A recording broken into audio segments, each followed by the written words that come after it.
You are looking at Julian's pronunciation guide, where we look at how to pronounce better some of the most mispronounced words in the world, like this other curious word. But how do you say what you're looking for today? Name pronunciation from French. Un jardin sur le toit. It means a garden on the roof or on the rooftop. Un jardin sur le toit, if you want to learn how to say it in English. If you cannot pronounce French very, very well, you can say it as un jardin.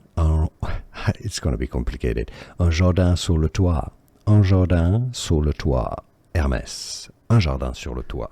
Here are more videos on how to pronounce more confusing words and names too many mispronounced. Like this video if you found it useful. I appreciate your support. I'll see you soon and thanks for watching.